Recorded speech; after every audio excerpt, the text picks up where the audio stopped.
Assalamualaikum warahmatullahi wabarakatuh. Waalaikumsalam warahmatullahi wabarakatuh. Udah ngantuk ibu-ibu? Belum. Oh, bapak-bapak. Masih jam 10. Lewat sedikit. Masih pagi insyaallah. Yuk sekali lagi ya. Saya doakan satu aja.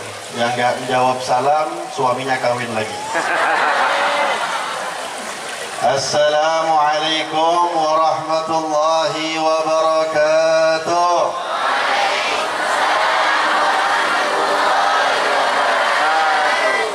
Ini ibu-ibu takut suaminya kawin lagi semua. Pada ngejawab. Masya Allah. Alhamdulillah. الحمد لله رب العالمين الذي هدانا لهذا وما كنا لنهتدي لولا أن هدانا الله اللهم صل وسلم على سيدنا وحبيبنا وشفيعنا وقرة أعيننا محمد الفاتح لما أغلق الخاتم لما سبق ناصر الحق بالحق والهادي إلى صراطك المستقيم وعلى آله وصحبه حق قدره العظيم وعلينا معهم برحمتك يا أرحم الراحمين. Yang kita sama-sama hormati, kita muliakan, kita agungkan ulama kita bersama, guru kita bersama, Abu Raja, begitu juga seluruh para alim ulama, Abu, Abi, tungku-tungku yang hadir. Begitu juga yang kami hormati seluruh jajaran tokoh masyarakat. Yang mohon maaf, saya ini bukan orang yang mengerti bahagian-bahagian struktural dalam urusan pemerintahan. Jadi nama-nama itu kurang paham. Daripada salah sebut, lebih bagus jangan disebut. Tadi disebut oleh saudara kita Tengku Nazar Usman ya, yang memberikan kata sambutan Pak Camat, tapi disebut Pak Bupati.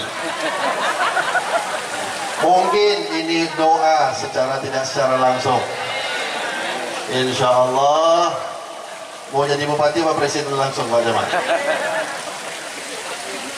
Kalau modelnya Pak Camat yang begini-begini, yang senantiasa mau dukung acara-acara kebesaran semisal ini, nggak apa-apa, kita doakan insya Allah langgeng terus di dalam pemerintahan. Tapi kalau misalnya udah menjabat justru malah menyulitkan, kalau acara-acara keagamaan disulitkan, konser-konser dipermudah, ini mudah-mudahan insya Allah turun saja jabatannya. Tapi Pak Camat kita enggak.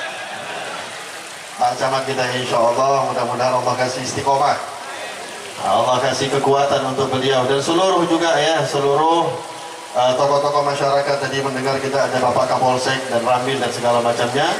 Mudah-mudahan insya Allah ya, ini menunjukkan bahwasanya para umarok kita juga cinta dengan Nabi Muhammad SAW. Para umarok kita juga cinta duduk dengan para ulama, insya Allah. Sebagaimana tadi dikatakan oleh Tengku Nazar, bahwasanya kalau ulama sudah dengan umara sudah bersatu, insya Allah tempat kampung itu aman diberikan oleh Allah Subhanahu Wa Taala. Hadirin hadirat yang dirahmati oleh Allah Subhanahu Wa Taala, malam hari ini kita berkumpul memperingati peringatan 1 Muharram 1444 Hijriah. Yang sebenarnya malam hari ini kita sudah masuk kepada malam kedua. Malam tahun barunya itu malam kemarin. Tapi nggak menjadi masalah. Karena hakikatnya setiap hari kita harus mengenang hal-hal yang berkaitan dengan sejarah-sejarah agama Islam. Di dalam peringatan 1 Muharram tidak bisa kita melepaskan diri kita daripada satu peristiwa yang juga berkaitan dengan baginda Nabi Muhammad SAW. Makanya jangan heran kenapa kok peringatannya 1 Muharram tapi kok pakai qasidah. baca maulid, sholawatan.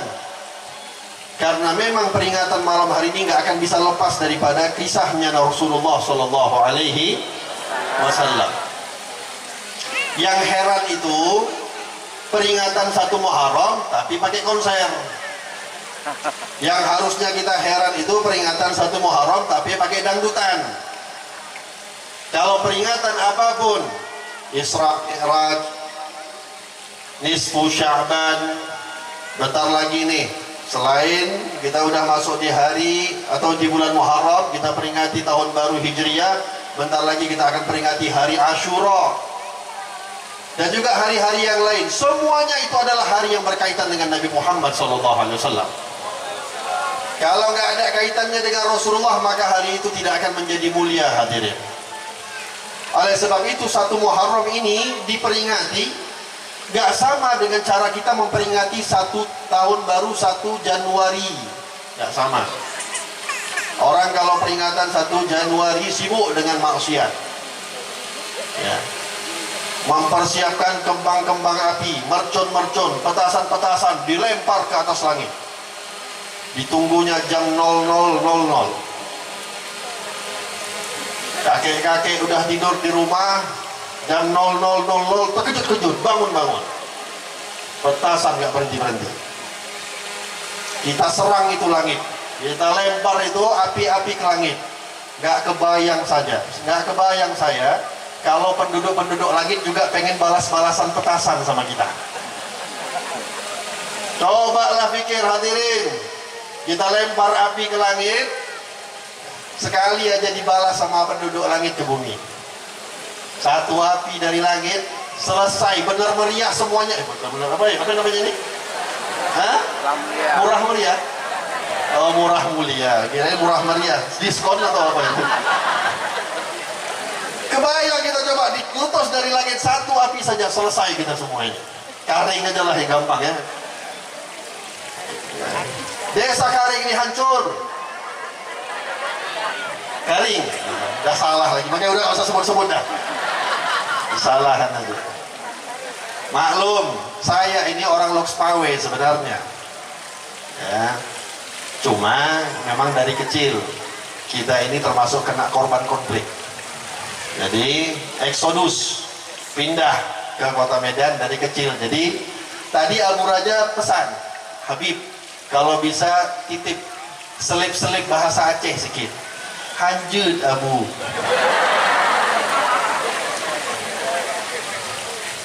Takut saya, bahasa saya ini lucu sebenarnya. Kawan-kawan yang di belakang-belakang ini tahu, saya ini bahasa Aceh itu gak bisa di Aceh. Saya itu bisa berbahasa Aceh, ya ngomonglah sedikit-sedikit itu, bisanya di Yaman. Nah, aneh kan? Saya pun heran kok bisa begitu. Bisanya di Yaman, saya gak bisa bahasa Aceh di Aceh. Di Medan pun saya gak bisa bahasa Aceh. Orang berbicara saya ngerti, tapi kalau berbicara saya susah. Tapi karena di Yaman, banyak kawan-kawan kami dari Jawa, dari Madura, dari Banjar, dari Palembang. Mereka punya bahasa rahasia masing-masing pakai bahasa lokal, bahasa daerah. Saya ketika itu ketinggalan zaman. Kawan-kawan pakai bahasa Aceh kalau ngomong di sana. Saya pikir kalau mau pakai bahasa Arab sama mereka, yang lain juga ngerti bahasa Arab. Mau ngomong pakai bahasa Inggris, mereka yang nggak ngerti takutnya. Karena saya juga agak bisa bahasa Inggris. Akhirnya mau nggak mau, pelan-pelan, subhanallah, Allah bukalah pintu ilmu bahasa Aceh saya di Yaman. Tapi ya cukuplah sekedar ngomong-ngomong biasa saja. Kalau ngomong-ngomong resmi ini takut. Ya, yang harusnya bahasanya saya anggap sopan, rupanya kasar pula. Jadi justru malah nanti besok gak mau lagi diundang ke Karing apa Karing? Karing. Tanya dulu yang betul. Ala kulli hal hadirin. Ya, waktu udah malam. Kita ini kalau berbicara, saya tuh selalu menghindari ucapan atau acara-acara semisal ini itu saya hindari kalau bisa sejauh mungkin. Untuk kita berbicara selain hal-hal yang berkaitan dengan Nabi Muhammad SAW. Karena kita melihat di zaman sekarang ini miris, kita sedih. Acara-acara mulia semisal ini banyak disusupi, diselipi dengan agenda-agenda tertentu.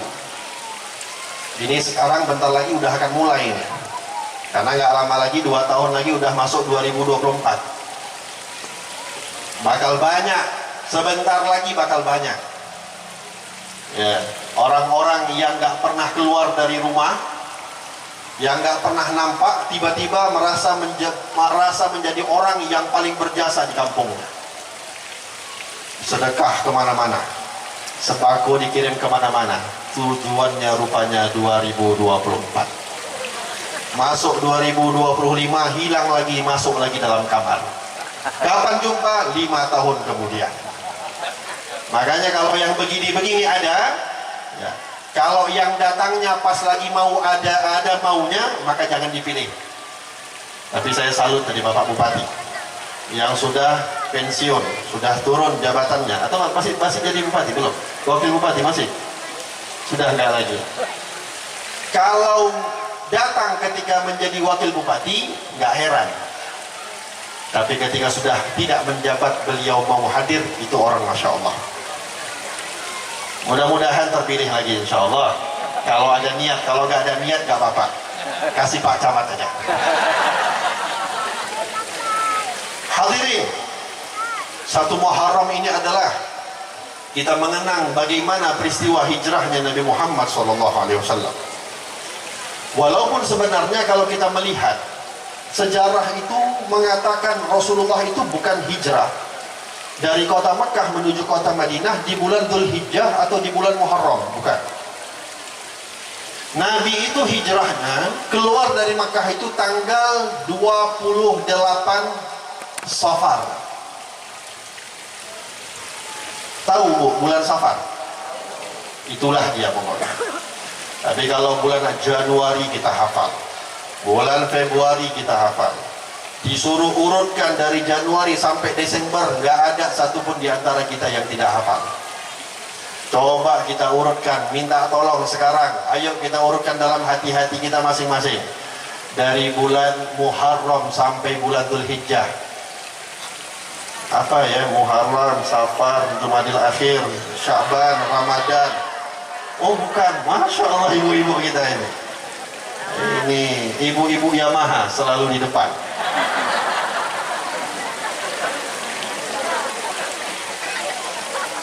Luar biasa.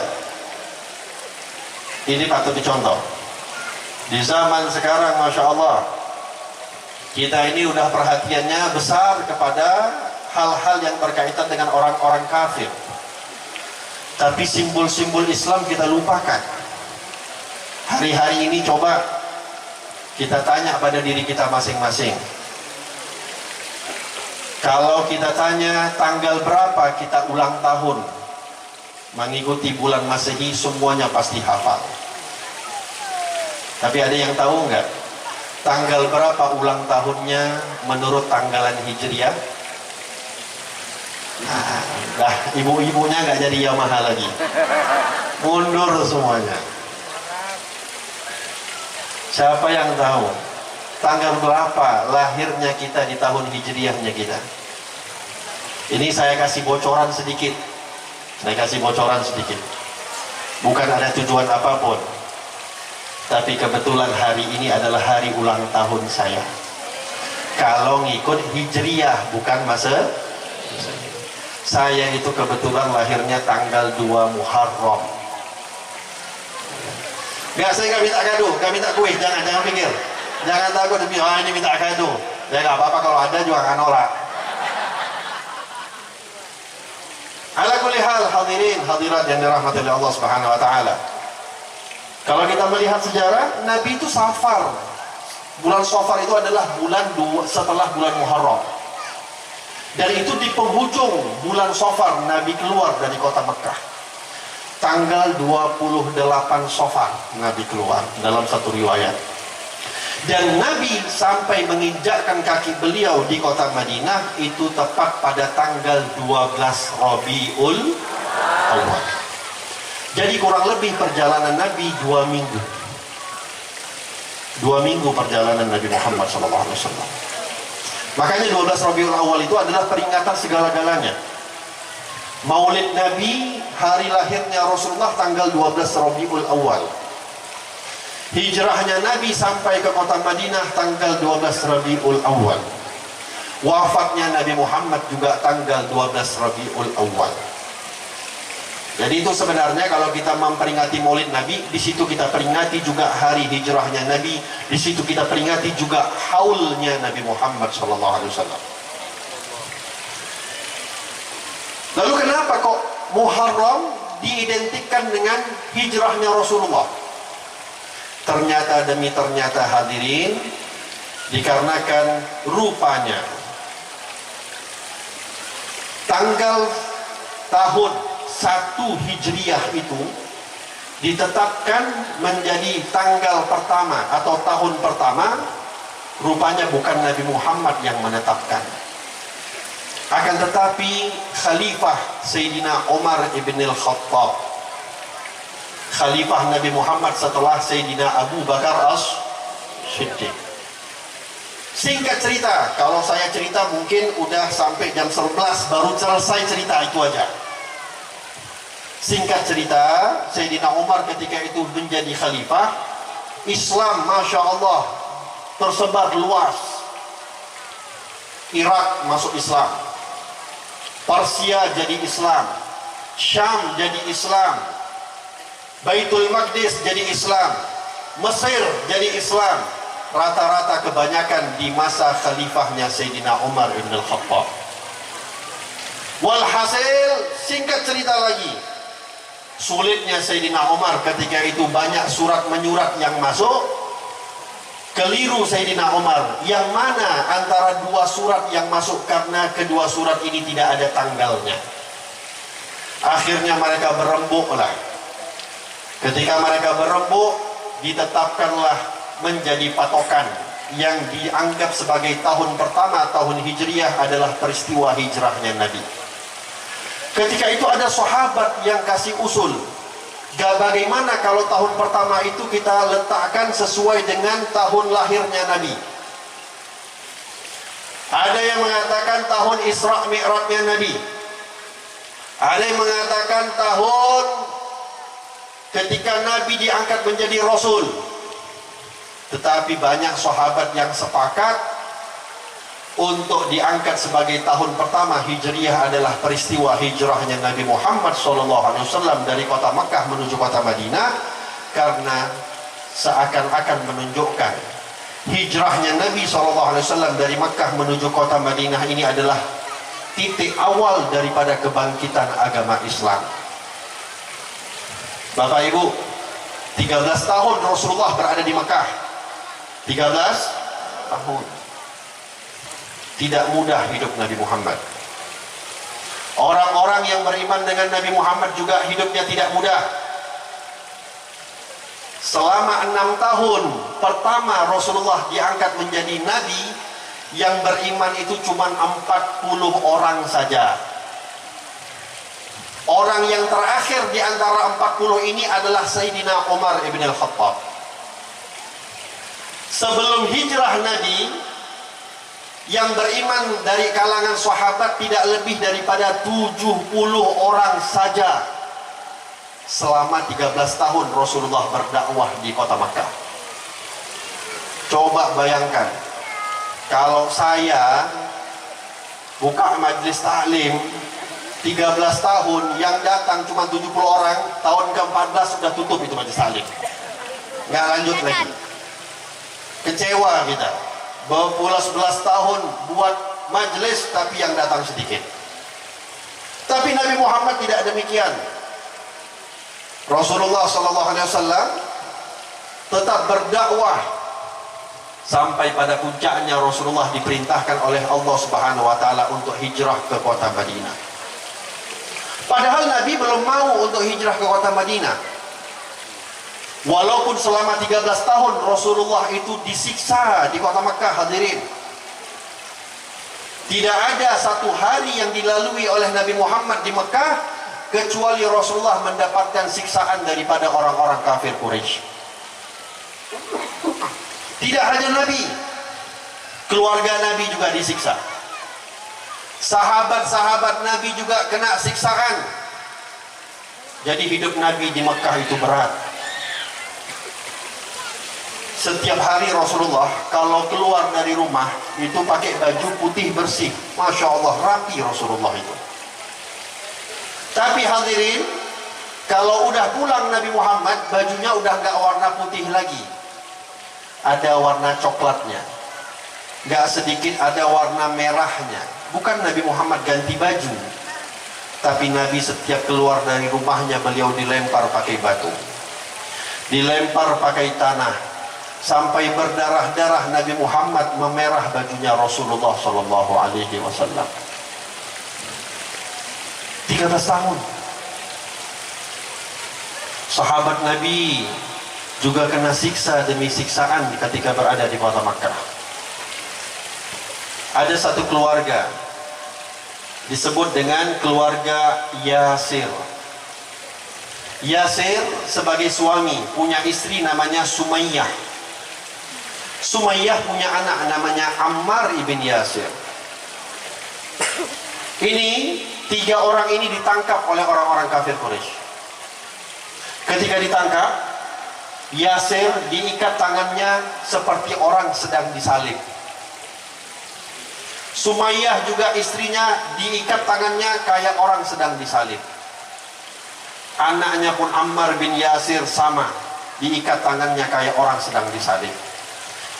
Yang pertama sekali disiksa oleh orang kafir Quraisy adalah suaminya Sumayyah, yaitu Yasir.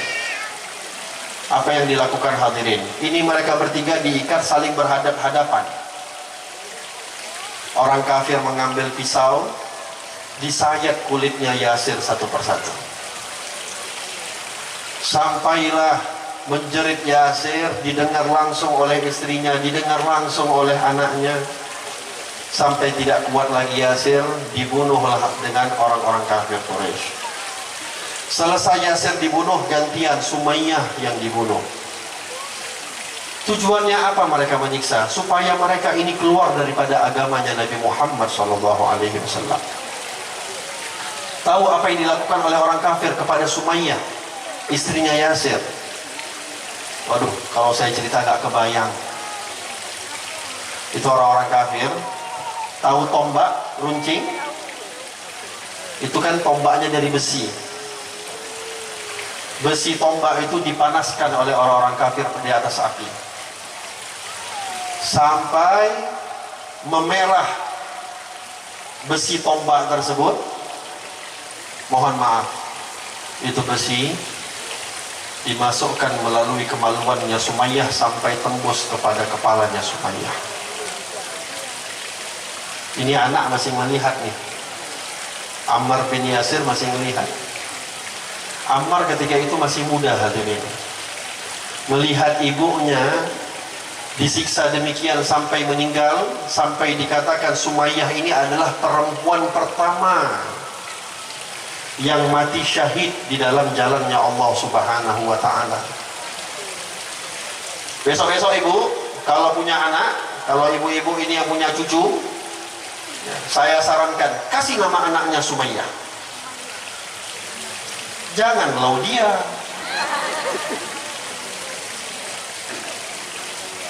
Isabella, orang Aceh nama Isabella. Tanya dari mana? Karing. Karing betul nggak? Salah juga, itulah dia pokoknya. Nama nggak keren nama itu. Sumayyah keren, Khadijah keren, Fatimah keren, Zainab keren, Aisyah keren, Hafsah keren. Kasih nama-nama umat-umat Islam. Ini zaman sekarang, Masya Allah. Di Aceh dapat juga nama siapa? Leonardo. Wis. Main bola? Enggak. Tukang jual pisang goreng. La ilaha illallah. Bangga kita dengan nama-nama muslimin karena mereka berjuang, hadirin. Walhasil, Sumayyah ini adalah syahidah pertama di kalangan umat Islam. Ammar bin Yasir ketika itu masih muda, mungkin tak sekuat ayah ibunya. Ketika itu dia dipaksa untuk mengatakan Latta, Manna, Uzza, Hubal, disebut oleh Ammar bin Yasir. Para sahabat ketika itu mendengar kabar tersebut. Setelah disebut Ammar bin Yasir, dilepaslah oleh orang-orang kafir. Para sahabat yang lain mendengar, ya Rasulullah, Ammar bin Yasir udah keluar daripada agama Islam, ya Rasulullah. Udah disebutnya Tuhan-Tuhan mereka. Kata Nabi Muhammad, tidak. Ammar bin Yasir masih dalam keadaan Islam, dia beriman kepada Allah Subhanahu wa ta'ala. Bilal bin Rabah ditangkap. Apa yang dilakukan? Dibuka bajunya Bilal, ditelungkupkan di atas tanahnya tanah kota Mekah. Panas luar biasa, tepat matahari sedang di atasnya.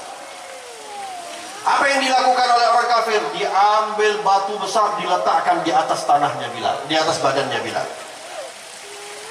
Cuman mengatakan untuk Bilal mengatakan Ma'alatta, Manna, Uzza, Hubal. Tapi yang keluar daripada mulut Bilal cuma satu, Ahadun Ahad, Ahadun Ahad, Allahu Ahad. Artinya, hadirin, beginilah yang dialami oleh sahabat-sahabat Nabi Muhammad SAW. Untuk apa? Menjaga iman. Perjuangan demi perjuangan. Sampai akhirnya Nabi Muhammad SAW dapat perintah dari Allah untuk hijrah ke kota Madinah. Di Mekah bukan Nabi jadi orang penakut. Di Mekah Nabi Muhammad dan para sahabat bukan artinya mereka jadi pecundang, tidak. Mereka tidak mau membalas karena belum ada perintah dari Allah Subhanahu wa ta'ala untuk membalas dan melawan orang-orang kafir Quraisy. Sehingga ketika sahabat mengadu kepada Nabi, ya Rasulullah, itu keluarganya Yasir udah disiksa ya Rasulullah, Sumayyah sampai mati dalam keadaan mengenaskan ya Rasulullah, apa yang harus kita lakukan? Kita lawan ya Rasulullah. Nabi bilang tidak. Belum ada perintah untuk kita melawan dari Allah Subhanahu wa ta'ala. Nabi menghibur keluarga Yasir. Sabran ala ali Yasir fa inna maw'iduhumul jannah. Bilang sama keluarga Yasir, sabar mereka. Suruh mereka sabar. Karena mereka sudah dijanjikan oleh Allah akan berkumpul lagi ke dalam surganya Allah Subhanahu wa ta'ala. Kalau Nabi Muhammad yang suruh sabar, wajar, pantas. Karena memang Nabi Muhammad udah mencontohkan bagaimana sifat sabar yang hakiki. Tapi kalau kita hadirin, lucu. Ada orang kena musibah, lagi diuji sama Allah, datang kepada kita, dengan gampangnya kita mengatakan, udahlah sabar aja, ini ujian. Enak kita bilang ujian, sabar. Pas awak yang kena musibah, oh dia duluan yang paling meraung-raung, dia yang paling nangis, yang paling kencang. Kalau Nabi Muhammad suruh sabar, Nabi Muhammad udah mencontohkan bagaimana Rasulullah adalah orang yang paling sabar di atas muka bumi. 13 tahun Nabi Muhammad sabar menghadapi bagaimana siksaan-siksaan daripada orang-orang kafir Quraisy. Sehingga hadirin, ketika Nabi memerintahkan untuk keluarga Yasir sabar, sahabat satupun tidak ada yang memberontak, karena memang mereka tahu Nabi Muhammad juga selama ini sudah sangat sabar. Kenapa nggak ada sahabat yang melawan? Nggak ada perintah dari Allah. Padahal ketika itu ada sahabat-sahabat yang luar biasa. Ada Umar bin Al-Khattab. Oh, Bapak Ibu tahu Sayyidina Umar bin Al-Khattab. Itu Nabi pernah bilang, menceritakan bagaimana kehebatannya Umar bin Al-Khattab. Kata Nabi Muhammad, idza salaka Umar fajjan salaka syaitan ghaira fajja Umar. Sayyidina Umar itu kalau udah jalan dengan satu jalan, melalui satu jalan, maka setan itu kabur. Takut berhadapan dengan Sayyidina Umar, maka setan itu kebirit-birit, dia cari jalan-jalan yang lain. Gak mau jumpa dengan Sayyidina Umar bin Khattab. Kayak kita kurang lebih, orang-orang Karing. Kalau jalan, di dalam satu jalan, setannya kabur dari belakang, ikut semua ke belakang. Jadi semua memang kita jalan, setan semua di belakang. Bukan santaran teman-teman ini. La ilaha illallah. Ada Sayyidina Hamzah bin Abdul Muttalib, paman Nabi. Orang-orang hebat. Tapi gak pernah kita dengar 13 tahun mereka melawan, hadirin. Karena memang belum ada perintah. Sampailah diperintahkan oleh Allah Subhanahu wa taala untuk hijrah ke kota Madinah. Mereka para sahabat satu persatu keluar dari kota Madinah, keluar daripada kota Madinah. Namun Nabi kita, Nabi Muhammad SAW, termasuk orang-orang yang terakhir yang ketika itu hijrah ke kota Madinah. Kenapa? Ada satu sebab, hadirin, yang Nabi SAW akhirnya menjadi orang-orang terakhir. Dikatakan di waktu itu Nabi Muhammad SAW ini adalah orang yang sangat amanah, sampai orang kafir itu memberi gelar Al-Amin, orang yang sangat amanah. Dulu orang-orang kafir memang dia benci sama Nabi, tapi bencinya mereka sama Nabi Muhammad, mereka tidak mendapati ada orang yang bisa lebih dipercaya di kota Makkah melebihi percaya mereka dengan Nabi Muhammad SAW.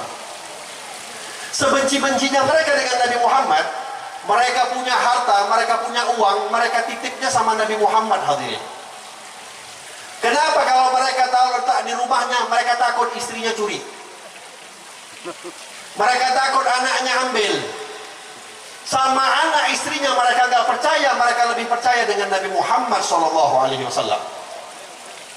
Oleh sebab itu, ketika Nabi mau hijrah, Nabi berpikir, ini harta orang mau dikembalikan terlebih dahulu. Hartanya siapa yang dikembalikan? Harta orang-orang yang mau membunuh Nabi Muhammad SAW. Ketika itu orang-orang kafir Quraisy, perwakilan 40 orang dari semua suku yang ada di kota Makkah, sudah berbuat kesongkongkolan bahwasanya mereka ingin membunuh Nabi Muhammad SAW. Yang mereka tahu harta mereka ada pada diri Nabi Muhammad SAW. Mereka titip harta mereka sama Rasulullah. Saya mau tanya sama ibu-ibu, ibu kalau ada emas di gelang, ada emas kalung, ada emas cincin, kalau ibu mau simpan, ibu simpan sama orang yang ibu percaya apa sama musuh ibu? Apa mungkin ibu meletakkan simpan sama musuh? Sama tetangga berantem tiap hari, lempar piring tiap hari, saut-sautan, teriak-teriak tiap hari. Apa mungkin kita simpan emas kita sama tetangga kita? Kita pasti akan menyimpan di tempat yang paling aman. Tapi subhanallah, orang-orang kafir ini mau bunuh Nabi Muhammad, tapi harta mereka titipnya sama Nabi Muhammad. Kenapa demikian? Karena mereka tahu, hadirin, Bapak Ibu, mereka tahu walaupun mereka ingin menyakiti hati Rasulullah, Rasulullah tidak akan pernah melepaskan amanah yang ada pada diri Nabi Muhammad. Ini sifat mulia Nabi kita, sehingga Nabi harus merelakan saudara-saudaranya, sahabat-sahabatnya udah pergi duluan. Nabi Muhammad menjadi orang-orang yang terakhir, tinggal dengan Sayyidina Abu Bakar As-Siddiq dan tinggal dengan Sayyidina Ali bin Abi Thalib. Nabi Muhammad SAW tujuannya hanya untuk mengembalikan harta orang-orang kafir yang membunuh Nabi Muhammad. Harusnya kan bisa jadi alasan. Kalau kita udah bisa jadi alasan, ini ada harta, aku mau dibunuh, lebih bagus hartanya aku bawa aja sekalian. Bisa jadi alibi, alasan dari Nabi Muhammad. Sahabat-sahabatku keluar, diusir dari kotanya, harta mereka ditinggal, ini aku bawa saja untuk ganti harta mereka. Kan masuk akal. Tapi lihat hadirin, bagaimana akhlaknya Nabi Muhammad SAW. mau dibunuh sekalipun, yang namanya amanah Nabi Muhammad tetap senantiasa pasti akan menjaganya. Yang mohon maaf, kita melihat pada zaman hari-hari ini, Masya Allah, seakan-akan udah susah sekali mencari orang yang bisa amanah, bisa dipercaya. Ada uang, diajak bisnis sama kawan, uangnya dibawa lari. Ada harta, ada tanah, diajak untuk sama-sama menanam tumbuhan, akhirnya hasil panennya dibawa lari. Pejabat-pejabat kita, setiap hari kita dengar ditangkap karena korupsi. Susah nyari orang amanah pada hari-hari ini. Tahu Nabi Muhammad pernah bilang apa? Idza duyi'atil amanah fantadhiris sa'ah. Kalau amanah sudah mulai hilang, maka tunggulah bentar lagi datangnya kiamat. Mudah-mudahan insya Allah kiamat jangan cepat-cepat datang. Belum siap kita ibu kan? Masih mau lama hidup bukan? Minta panjang umur sama Allah ibu. Minta panjang umur, tapi minta panjang umur, makin umur panjang makin taat sama Allah. Kadang semangat kali ulang tahun potong kue, selamat ulang tahun, panjang umurnya, panjang umurnya, panjang umurnya, panjang umurnya, maksiat terus, panjang umurnya, bikin Allah murka terus. Untuk apa? Makanya diubah tuh lagu, panjang umurnya tambah taatnya, panjang umurnya tambah taatnya. Nah, begitulah, saya gak pandai penyanyi soalnya. Minta umur panjang sama Allah, tapi minta juga taat bertambah kepada Allah Subhanahu. Nabi pernah mengatakan, khairun nas man tala umruhu wa hasuna amaluh. Sebaik-baik manusia adalah orang yang panjang umurnya, tapi ingat, wa hasuna amaluh, dan bagus amal ibadahnya. Walhasil hadirin, ketika itu akhirnya Nabi Muhammad keluarlah dari kota Mekah. Ketika keluar daripada kota Mekah, Nabi Muhammad sambil menangis balik lagi melihat gerbang kota Mekah. Rasulullah berkata, ya Mekah, innaki la ahabbul bilad ilayya, laula qaumaki akhrajuni lama kharajtu. Mekah, engkau ini adalah kota yang paling aku cintai. Kalau bukan karena masyarakat yang ada pada di dalam negerimu itu mengusirku, maka aku nggak akan keluar daripada kota tersebut. Keluar Nabi Muhammad, hadirin. Perjalanan dari Mekah ke Madinah itu harusnya nggak terlalu jauh, nggak sampai 2 minggu. Tapi Nabi Muhammad harus berelakan, berjuang, berjalan daripada jalan-jalan yang biasa gak dilakukan oleh orang-orang kafir Quraisy. Sampai Nabi harus bersembunyi ke Gua Thur. Ke Gua Thur Nabi Muhammad. Saya alhamdulillah 2 kali pernah naik ke Gua Thur. Alhamdulillah naik 2 kali ke Gua Thur. Itu saya waktu naik ke Gua Thur, saya pilih jam 2 malam supaya gak kena matahari. Karena panas kota Makkah itu. Perjalanan naik ke atas 2,5 jam. Perjalanan turun 1,5 jam. Totalnya 4 jam. Naik Gua Thur. Gua Thur sekarang itu udah ada jalan setapaknya, enak kalau kita naik. Berbeda dengan jalannya Nabi Muhammad dulu. Saya bu, waktu naik pertama kali, jalanlah semangat sama kawan-kawan. Kebetulan waktu itu saya ingat yang berangkat sama saya kawan-kawan dari Aceh semua. Naik saya, kami rame-rame naik sampai setengah, ampun saya udah gak kuat lagi, udah bengek. Padahal dulu badan saya gak kayak gini, badanku dulu tak begini. Oh, dulu saya nih atletis ya, dulu. Sekarang jangan ditengok lagi, badan masih ringan. Sampai di tengah, ampun saya gak kuat lagi mau naik. Udah istirahat, mau coba udah gak kuat lagi, akhirnya mau turun. Baru beberapa langkah saya mau turun bu, tiba-tiba saya lihat ada satu orang wanita naik pakai tongkat. Saya tengok wajahnya itu usianya 60 tahun, 70 tahun. Badannya besar. Kalau lihat pakaiannya itu dari Turki. Naik nenek-nenek ini pakai tongkat sampai ke atas. Saya mau turun. Oh, Hana-chan. Malu. Nenek-nenek atas saya pula naik turun ke bawah. Akhirnya enggak, naik lagi terus. Subhanallah, 2,5 jam perjalanan di atas. Rupanya di Gua Thur di atas ada orang Pakistan jualan. Kalau jualan masih mending, di atas ada kulkas, ada freezer. Kayak mana otak saya pikir, kayak mana cara dia ngangkat freezer di atas?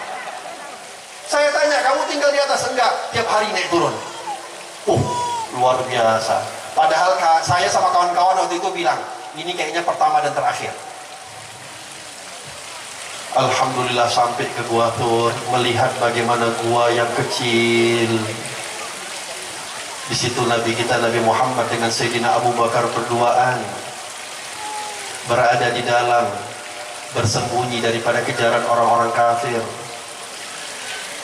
Ketika itu ibu, Sayyidina Abu Bakar masuk.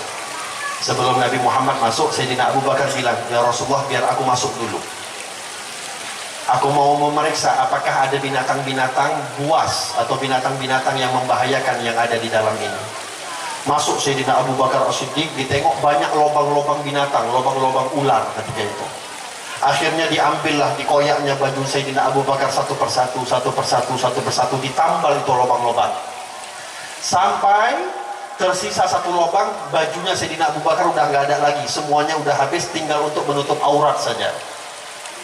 Akhirnya satu lubang ini dipikir sama Sayyidina Abu Bakar, gak apa-apa Nabi Muhammad masuk, nanti saya tutup pakai kaki saya.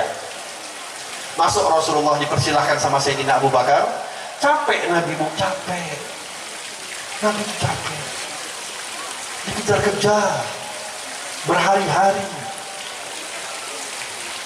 Begitu sampai istirahat Nabi Muhammad, tidur di atas pangkuannya Sayyidina Abu Bakar As-Siddiq. Lubang itu ditutup sama Sayyidina Abu Bakar pakai jempol kakinya Sayyidina Abu Bakar. Subhanallah, ketika tidur di atas pangkuan pahanya Sayyidina Abu Bakar, tiba-tiba ada ular keluar daripada lubang yang ditutup dengan kaki Sayyidina Abu Bakar, mematok pertama kali.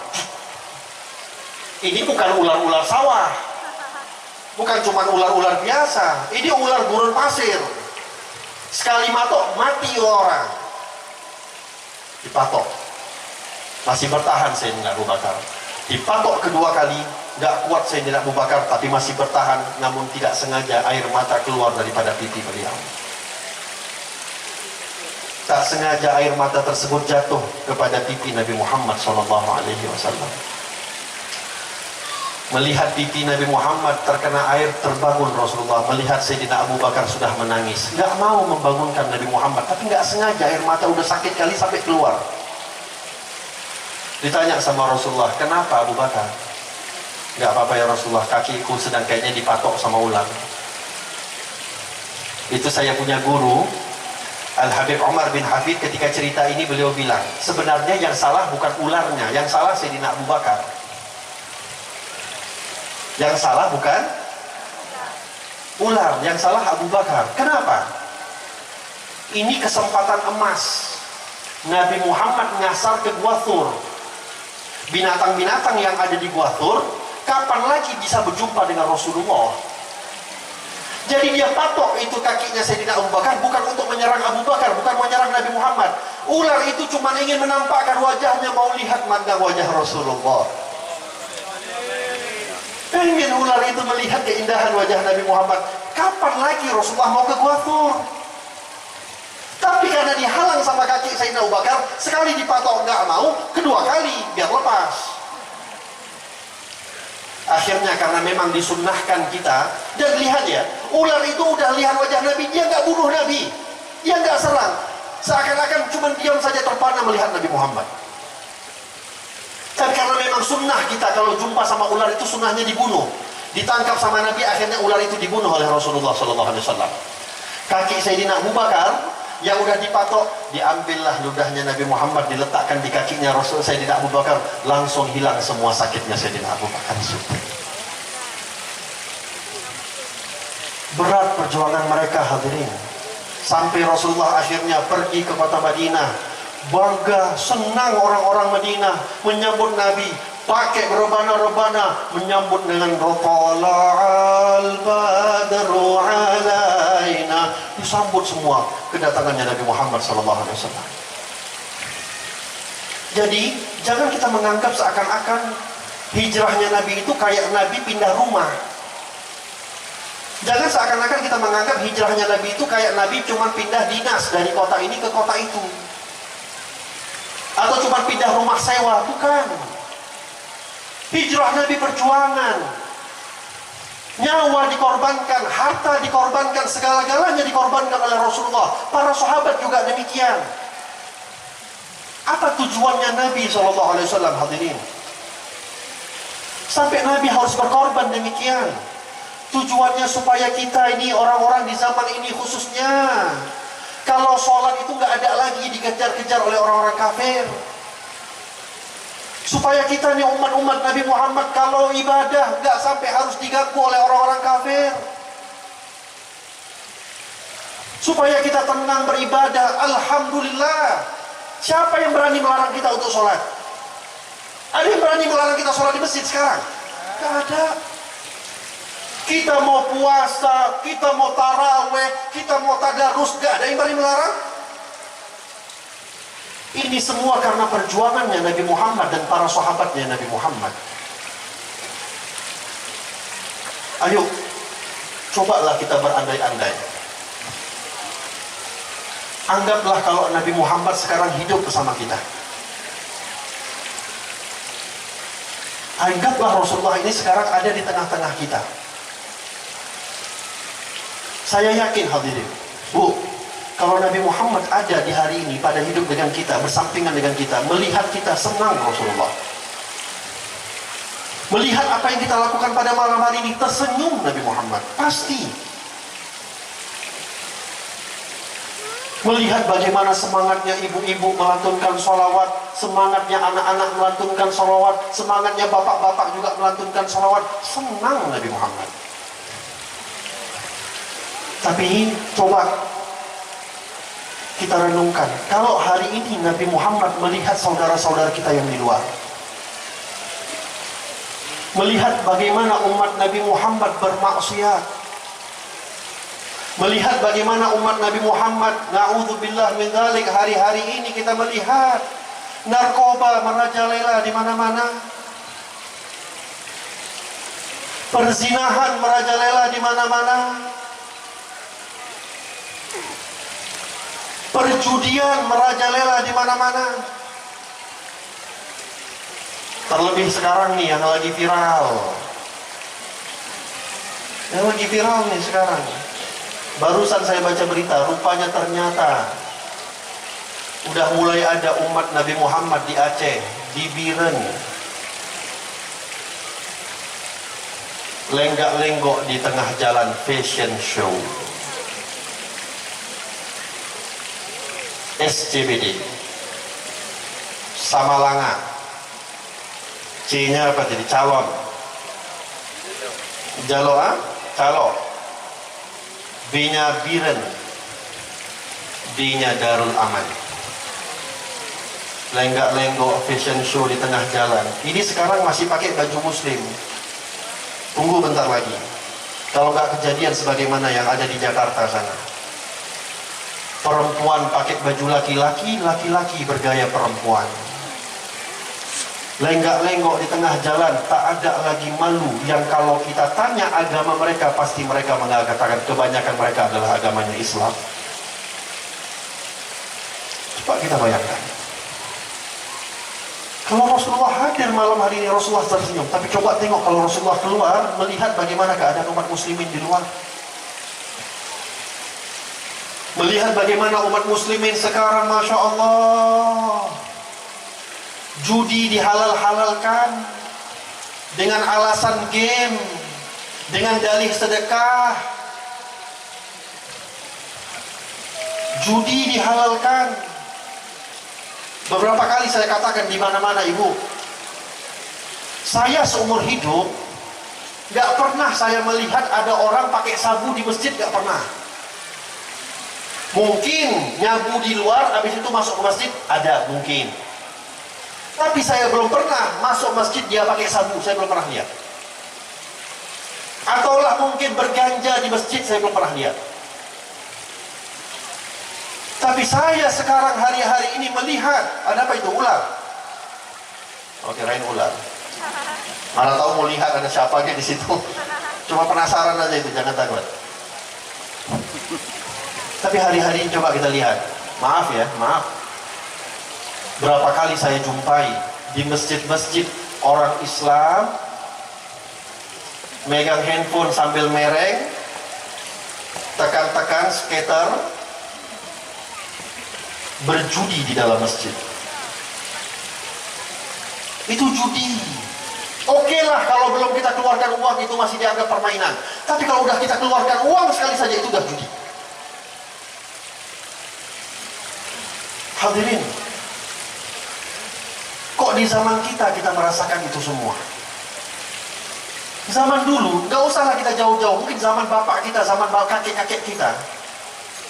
Jangankan berzina, mungkin pacaran pegangan tangan aja udah malu satu kampung. Kalau mau berjudi, sembunyi-sembunyi. Jarang kita dengar zaman dulu tuh ada bencong terang-terangan tuh, gak ada. Tapi Masya Allah bencong jadi artis, homo diviralkan, lesbian terkenal, judi dianggap biasa, orang jualan narkoba kayak jualan kacang. Ini zaman kita, ibu. Saya mohon, saya berharap jangan sampai kita malam hari ini khusyuk bersalawat sama Nabi. Na'udzubillah, jangan sampai pula ada pula anak-anak di antara kita pula yang di luar serang narkoba. Jangan pula sampai ada anak-anak kita pula yang ikut-ikut tren-tren viral, fashion show. Yang na'udzubillah min dzalik. Menghalalkan LGBT, pakaian-pakaian yang tidak lagi pantas untuk dipakai seorang muslimah. Ayolah kita introspeksi diri. Coba bayangkan Nabi Muhammad dan sahabat Nabi Muhammad berjuang mati-matian supaya hidup kita tenang. Ini yang kita balas kepada Rasulullah. Inilah jasa Nabi Muhammad, cara kita menghargai jasa Rasulullah. Gak kebayang, hadirin. Jangankan Rasulullah, mungkin kakek kita melihat generasi sekarang aja udah nangis. Tinggal Nabi Muhammad coba kalau yang melihat. Bayangkan coba Rasulullah lagi berjalan, berhenti di tengah jalan. Naik mobil Nabi Muhammad, di stop mobilnya karena itu ada orang lenggok-lenggok. Ditanya, siapa ente umat Nabi Muhammad? Apa perasaan Rasulullah itu? Oleh sebab itu, ayo, ini hijrah. Walaupun kita nggak harus keluar kota, tapi hakikatnya kita semua harus hijrah. Kita semua harus membenahi diri kita. Sampai kapan kita maksiat? Bapak ibu yang alhamdulillah udah rajin ke majlis taklim, rajin pengajian, rajin ke masjid, belum cukup. Anak kita perhatikan. Anak jangan pernah disia-siakan. Bapak-bapak khususnya, kepala rumah tangga, ada anak keluar tanya, kamu pergi kemana, sama siapa, pulangnya jam berapa, apa yang kamu lakukan di luar. Janganlah jadi orang tua yang gak pernah mau tahu peduli anaknya kemana. Gak usah lagi bu, zaman sekarang mau pakai bilang bahasa, gak apa-apa anak saya itu saya percaya. Gak percaya kita. Zaman sekarang Masya Allah, laki-laki datang jemput anak gadisnya, berani minta izin sama bapaknya untuk bawa anaknya pacaran. Pakai bilang lagi, saya titip ya anak saya sama kamu. Titip diapain? Mau di jamah badannya. Gak usah pakai dalih-dalih saya percaya, saya percaya. Nabi Muhammad bilang gak percaya. Apa kata Rasulullah? Kalau ada laki-laki dan perempuan berdua-duaan, maka yang ketiganya adalah setan. Jadi nggak usahlah sok-sok seakan ini laki-lakinya soleh, dia suka hadir majlis taklim. Bu, yang namanya buaya ya buaya, Bu. Mau pakai kopiah juga buaya. Ibu bayangin tuh muka buaya pakai kopiah, berubah dia jadi orang soleh, tetap buaya namanya. Oleh sebab itu, tolong, ayo jaga generasi kita. Jangan sampai generasi kita ini pula yang menjadi sebab seakan-akan kiamat itu kita undang untuk lebih cepat datangnya. Janganlah sampai, ayo jaga anak-anak kita semua. Gak usah kita jaga orang lain, anak-anak kita dulu kita jaga. Maka mudah-mudahan insya Allah kalau kita udah menjaga keluarga kita, orang-orang juga menjaga keluarga-keluarganya, ini insya Allah desa kampung ini insya Allah senantiasa dijaga oleh Allah Subhanahu Wa Taala, senantiasa akan dilindungi oleh Allah Subhanahu Wa Taala. Gak akan ada musibah, gak akan ada bala. Tapi coba kita biarkan sabu-sabu merajalela, kita biarkan perjudian merajalela, kita biarkan semua maksiat merajalela. Anda mau nunggu tsunami jilid 2? Atau mau nunggu gempa lagi? Biar kita sadar lagi? Ini kita udah aman dari corona, mau datang lagi yang lebih parah daripada corona? Musibah itu datang untuk umum, gak pilih orang soleh, gak soleh. Yang namanya kena musibah, semuanya kena musibah. Oleh sebab itu, ayo kita sama-sama menjaga keluarga kita khususnya. Ini momentum hijrah. Jadikan insya Allah tahun-tahun ini, tahun-tahun yang ke depan ini lebih baik daripada tahun-tahun sebelumnya. Insya Allah.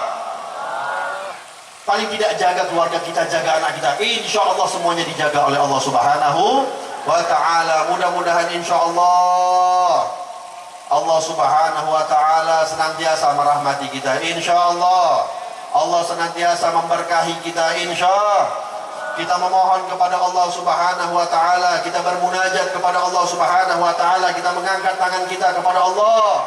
Mudah-mudahan Allah Subhanahu Wa Ta'ala memperbaiki keadaan kita, diperbaiki keadaan kita oleh Allah Subhanahu Wa Ta'ala, lebih baik hari-hari yang kemudian dibandingkan hari-hari yang telah lalu, insya Allah. Dosa-dosa kita pada tahun lalu kita memohon kepada Allah, mudah-mudahan semuanya diampuni oleh Allah Subhanahu Wa Ta'ala, dimaafkan oleh Allah Subhanahu Wa Ta'ala. Segala dosa yang sengaja maupun tidak sengaja, yang terang-terangan ataupun yang sembunyi-sembunyi kita lakukan, mudah-mudahan insya Allah kita memohon kepada Allah, khususnya dengan berkah sholawat kita pada malam hari ini kepada Nabi Muhammad, dengan berkah perkumpulan kita pada malam hari ini untuk menyenangkan Nabi Muhammad SAW, kita tawassul kepada Allah dengan membawa Nabi Muhammad Sallallahu alaihi wasallam. Mudah-mudahan tidak keluar kita daripada tempat ini melainkan dosa-dosa kita telah diampuni oleh Allah Subhanahu Wa Ta'ala, kesalahan-kesalahan kita telah diampuni oleh Allah Subhanahu Wa Ta'ala. Hati-hati kita yang kotor mudah-mudahan insya Allah dibersihkan oleh Allah Subhanahu Wa Ta'ala.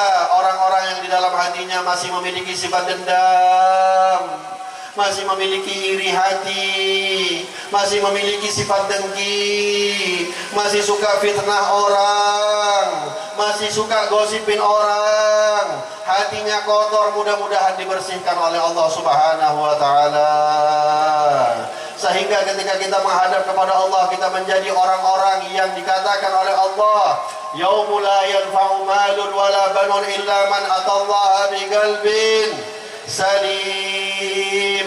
Gak manfaat harta kita, gak manfaat anak-anak kita ketika kita menghadap kepada Allah. Yang bermanfaat adalah orang-orang yang datang menghadap kepada Allah dengan hati yang selamat. Mudah-mudahan Allah selamatkan hati kita semua, Allah bersihkan hati kita semua, Allah sucikan hati kita semua, Allah tambahkan iman di dalam hati kita, Allah tambahkan rasa cinta kita kepada Allah, Allah tambahkan, tumbuhkan rasa cinta kita kepada Nabi Muhammad sallallahu alaihi wa ala alihi wa sahbihi wasallam.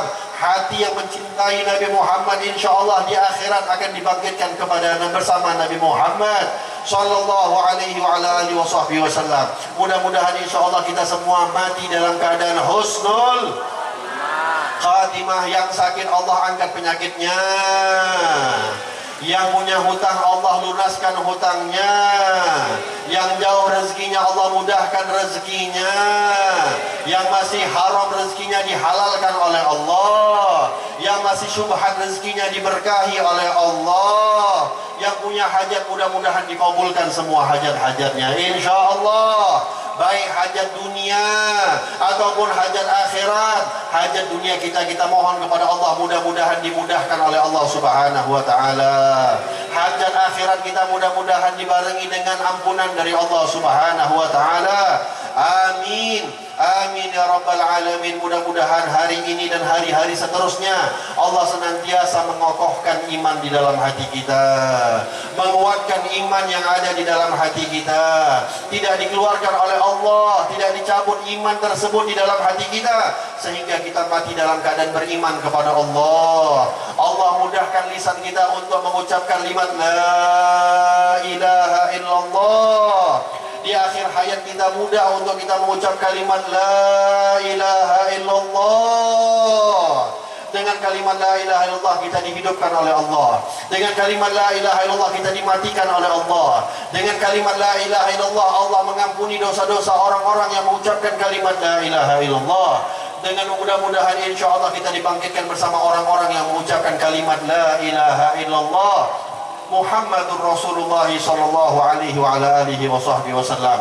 Mudah-mudahan insyaallah sebagaimana kita kumpul pada malam hari ini, harapan kita terbesar suatu saat nanti di malam, suatu saat nanti kita berkumpul lagi bersama Nabi Muhammad di surganya Allah, bersama Nabi Muhammad di akhirat nanti bersama Nabi Muhammad sallallahu alaihi wa ala alihi wa sahbihi wasallam. Amin ya rabbal alamin. Mudah-mudahan insyaallah semua kabul hajatnya. Allahumma ja'al hadha jama'ana jama'al marhuma wa tafarruqana min ba'dihi tafarruqan ma'suma wa la syakiyya wa la mahrumah bi rahmatika ya arhamar rahimin. Rabbana zalamna anfusana wa illam taghfir lana wa tarhamna lanakunanna minal khasirin. Allahumma arham ummata sayyidina Muhammad. اللهم احفظ أمة سيدنا محمد. اللهم انصر أمة سيدنا محمد. اللهم اغفر لأمة سيدنا محمد. اللهم فرج عن أمة سيدنا محمد بحق سيدنا محمد وعلى آل سيدنا محمد. اجعلنا من خيار أمة سيدنا محمد. Ya Allah, jadikanlah kami semua orang-orang yang paling dibanggakan oleh Nabi Muhammad. Ya Allah, jadikanlah kami semua menjadi umat-umat yang disenangi oleh Rasulullah. Jadikanlah kami sebagai umat-umat yang dibanggakan oleh Nabi Muhammad sallallahu alaihi wa ala alihi wasallam. Ya Allah, orang-orang tua kami ya Allah yang masih hidup, panjangkan usia mereka ya Allah. Ya Allah, orang-orang tua kami yang telah meninggalkan dunia ini ya Allah, ampunilah dosa-dosa mereka ya Allah. Kumpulkanlah kami bersama mereka nanti di surgamu ya Allah. Ya Allah, jagalah mereka hari-hari ini, pada saat ini ya Allah, di alammu, sebagaimana dulu mereka menjaga kami ya Allah di atas muka bumi ini ya Allah. Anak-anak kami yang kau lindungi ya Allah daripada segala maksiat. Anak-anak kami yang kau jauhkan ya Allah daripada segala hal-hal yang mendatangkan murka daripadamu ya Allah. Amin ya rabbal alamin. Rabbana atina fid dunya hasanah wa fil akhirati hasanah wa qina adzabannar. Ya Allah, jagalah para ulama kami ya Allah. Jagalah para habaib kami ya Allah. Jagalah abu-abu kami ya Allah. Jagalah tengku-tengku kami ya Allah. Ya Allah, jagalah para umara kami ya Allah. Berikan kekuatan untuk mereka ya Allah dengan mengemban amanah-amanah yang ada pada diri mereka ya Allah. Ya Allah, Ya Allah, Ya Allah, Ya Rabbal Alamin. Rabbana taqabbal minna innaka antas samiul alim wa tub alaina innaka antat tawwabur rahim. Wa sallallahu ala sayyidina Muhammad wa ala alihi wa sahbihi wa sallam bi fadli subhana rabbika rabbil izzati amma yasifun wa salamun alal mursalin walhamdulillahi rabbil alamin. saya mohon maaf atas segala kelancangan kata, wabil khusus kepada seluruh para alim ulama atas kelancangan tidak pantasnya saya untuk berada di atas antum-antum semua, dan juga saya mengucapkan terima kasih kepada seluruh panitia yang telah bekerja keras untuk mensukseskan acara ini. Mudah-mudahan insyaallah semua hajat mereka dikabulkan oleh Allah Subhanahu wa taala. Wabillahi taufiq wal hidayah. Assalamualaikum warahmatullahi wabarakatuh. Shalli wa sallim ya Rabbi ala nabi sayyidina Muhammadin wa alihi wa sahbihi ajma'ina. Allah salli wa sallim ya